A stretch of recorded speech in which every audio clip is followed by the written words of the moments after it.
For Monster Hunter World, what's the most popular weapon? タッチじゃないですかね。いや、ハンマー。 What's the least popular weapon? ハンマー以外 Are you guys gonna? ハンマー。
If you somehow weren't aware, Hammer in Base Rise was a complete joke and in pretty bad need of some saving.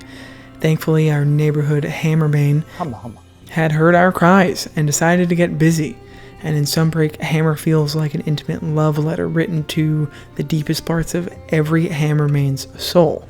And so I figured, why not share some reasons as to why it's a really good weapon in Sunbreak, and if you're thinking about picking up a side weapon or maybe even thinking about changing mains, Hammer should be at least at the top of your list.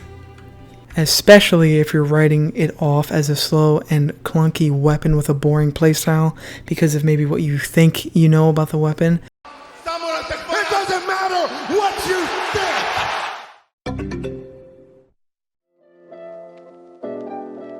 Capcom, I guess, was able to achieve the impossible, actual decent balance in a video game. The amount of choice that you have with Hammer in Sunbreak is pretty insane compared to especially how it was in Rise.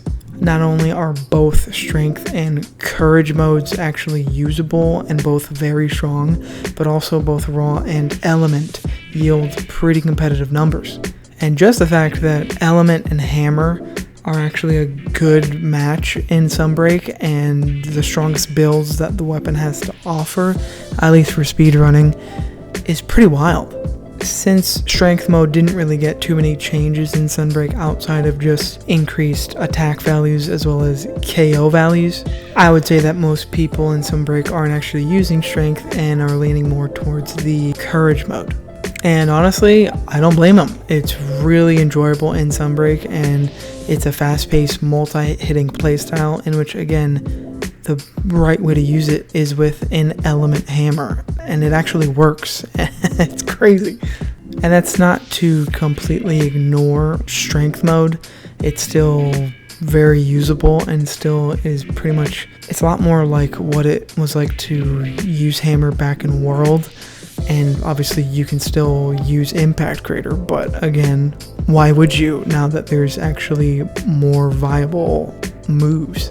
And I'm not sure if it's just me, but actually being able to craft more than like one or two hammers and they're all extremely usable and all really strong, it's really nice, because I remember, again, in Rise, I'm going to make a lot of Rise comparisons. It was just the Nargacuga hammer, and I mean, it's a nice looking hammer and it's cool, but I can only use one weapon for so long before I just really lose my mind. And man, it's a long list. There's a lot of usable hammers.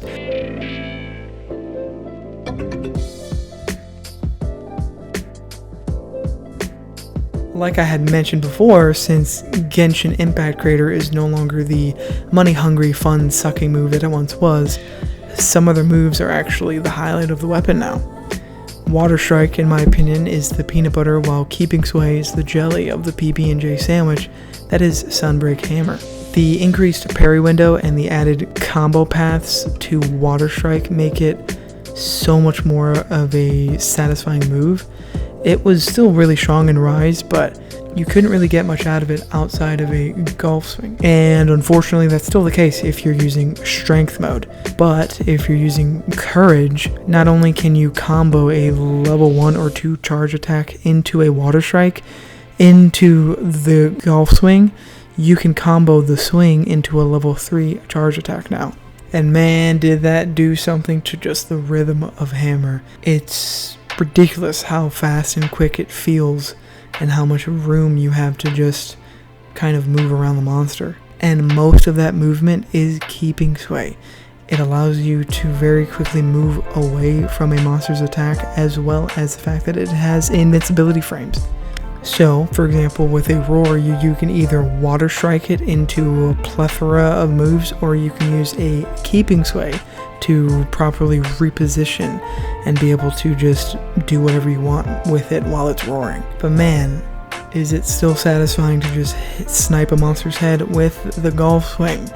It brings me back to my Wii Sports days, man.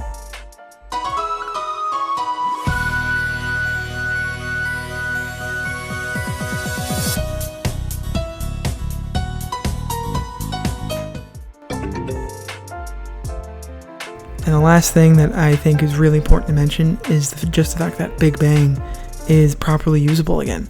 I think in Rise, with the excessive need for Impact Crater, there was almost no reason to use Big Bang, which was unfortunate, because in World, Big Bang was like the pinnacle of using the hammer. It's what you were constantly trying to knock down a monster in order to just Big Bang it. But with Impact Crater in the mix, there was kind of no need. And that's not to say that you can't still Impact Crater. It's still usable, it's still really strong, it's still a very viable way of using the weapon, but kind of why would you do that when you have all these other ways to just enjoy your time using the weapon? And it's just a much more unforgiving playstyle when there's now 2 other playstyles that are usable and really strong and frankly just a heck of a lot easier. But really though, I think they just need to bring back Spinning Meteor. So, unless you're already using hammer, I hope you know now what weapon you should be crafting next. It'll definitely be worth your while. Thanks for watching and stay hydrated.